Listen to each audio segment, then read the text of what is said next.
ఇప్పుడే జీ5 app download చేయండి. చూడండి మీ ఫేవరెట్ టీవీ షోస్ ఎప్పుడైనా ఎక్కడైనా.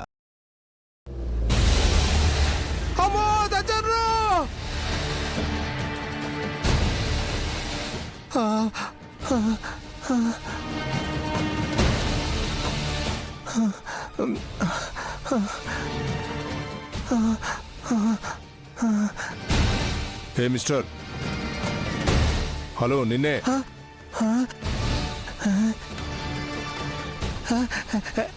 నేను ఇంకా బతికే ఉన్నానా? నీకేం యాక్సిడెంట్ అవ్వలేదు, భయంతో అలా అరిచావు అంతే. వెతకబోయిన తీగ కాలికి తగిలినట్టు సమయానికి పోలీస్ ఆయన కనిపించాడు. నా మనవరాలు త్రినేత్రిని వెతికి పెట్టమని చెప్తాను. ఈ ఊరికి కొత్తగా వచ్చినట్టున్నారు సార్. ఒక కేసు గురించి వచ్చాను. 2 రోజుల క్రితం ఈ ఊళ్ళో ఏదో యాక్సిడెంట్ అయింది కదా. అది ఎవరు చేయించాడని అడిగితే నేనే చేయించాలని చెప్పాలా ఏంటి? ఏంటి నీది ఈ ఊరు కానట్టు అలా చూస్తున్నావు? ఈ ఊరే సార్. ఈ ఊళ్ళో సీసీ కెమెరాలు ఉన్నాయా? లేవుగా సార్. పోనీ ఏ వెహికల్ యాక్సిడెంట్ చేసిందో తెలుసా? అమ్మ తోడు నాకు తెలియదు సార్. ప్రమాణాలు అక్కర్లేదురే, తెలుసా తెలీదా అంతే. నాకేం తెలియదు సార్. It's okay.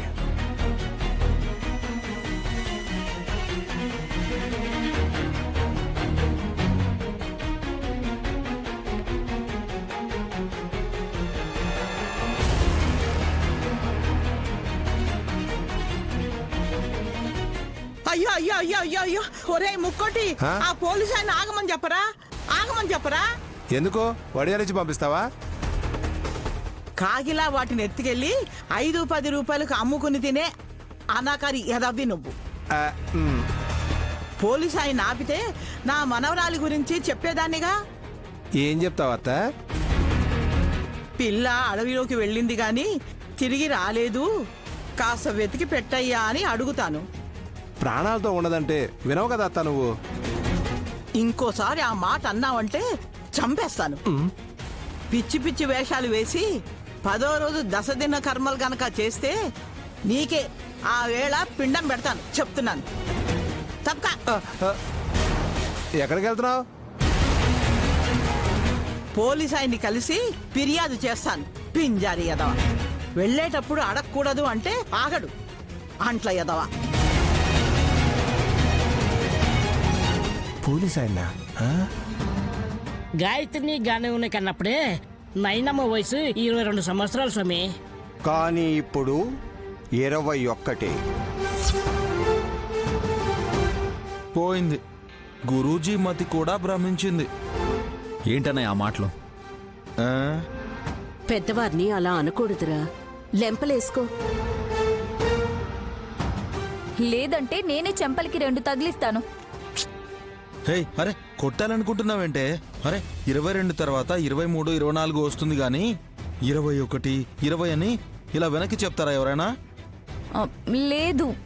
మరి గురువుగారు చెప్పింది ఏంటి?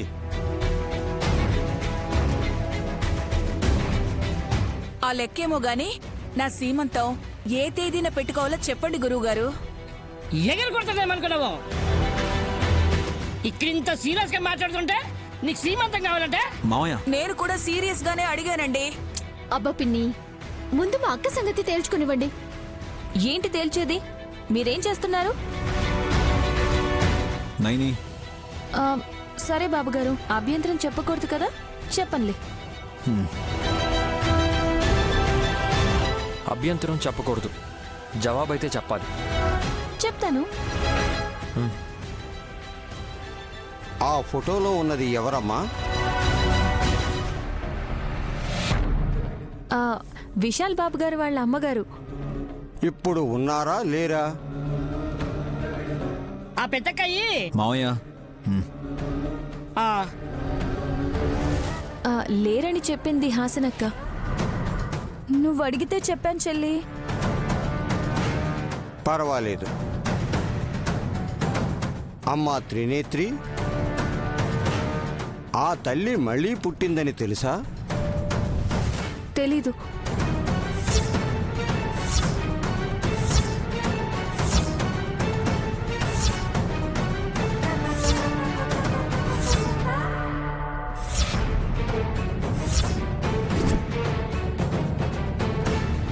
నిజం చెప్తానని చెప్పి అబద్ధం చెప్తావేంటక్కా? నాకు తెలీదు అంటున్నాను. ఇది నిజం. తెలియకపోవడం ఏంటి?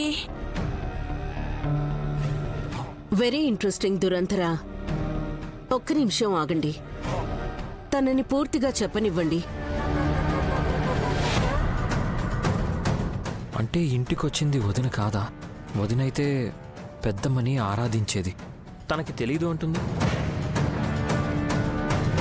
నైని, చెప్పండి బాబుగారు. నువ్వే చెప్పాలి. అమ్మ తెలియకపోవడం ఏంటి? గాయత్రి పాపగా మళ్ళీ పుట్టింది కదా. గాయత్రి పాపనే మీ అమ్మ నాన్న అడుగుతుంది. చూసారా గురుగారు, ఇది పరిస్థితి. ఇప్పుడు చెప్పండి, ఏం చేద్దామంటారో? బతికున్న నన్నే గుర్తుపట్టలేదు. గత జన్మలో ఉన్న గాయత్రి వదన్ని ఏం గుర్తుపడుతుంది? అక్క, దయచేసి మమ్మల్ని ఇబ్బంది పెట్టకు. నీకేమైందోనని ఆలోచించలేక అవస్థపడుతున్నాం. నిజంగా నీకు పెద్దత్త ఎవరు తెలీదా? నువ్వు ఉండమ్మా స్వామి, ఈ సమస్య ఏంటో మీరే కనుక్కోవాలి. అప్పుడు గాని పరిష్కారం తెలుసుకోలేము. ఆ, పెద్దమ్మని నువ్వే కన్నావు త్రినేత్రి. పళ్ళు రాలగొడతాను అలా మాట్లాడితే.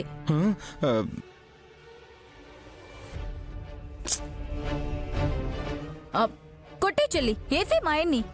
ఏయ్, నువ్వు ఆగే. నువ్వే దగ్గరుండి కొట్టించేలా ఉన్నావు కదే. లేకపోతే ఏంటి? నా చెల్లికింకా పెళ్ళే కాలేదు. పిల్లలు ఎలా పుడతారు? అదే కదా.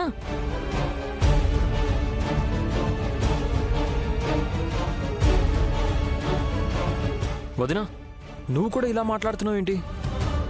It's true man. త్రినేత్రికి పెళ్లి కాలేదు. విశాల్ని చేసుకోవాలనే ఇక్కడికొచ్చింది. అవునక్క. చెప్పేనా? హే, నీకు కూడా పిచ్చి పట్టిందా ఏంటి హాసిని? అరే, ఒక సమస్యని ఎలా డీల్ చేయాలో తెలీదు మీకు. గుండ్రంగా వచ్చి చెల్లిని రౌండప్ చేసి ఎంక్వైరీ చేస్తే చిర్రెత్తిపోదా? హాసిని అన్నది నిజం. తన దారిలోనే వెళ్ళి విషయాలు తెలుసుకోవాలి. ఏం చేయమంటారు స్వామి? నైని చెప్పిందే నిజం అనుకోమంటారా? జీ5 యాప్ డౌన్లోడ్ చేసి అన్ని ఎపిసోడ్స్ పూర్తి ఉచితంగా చూడండి.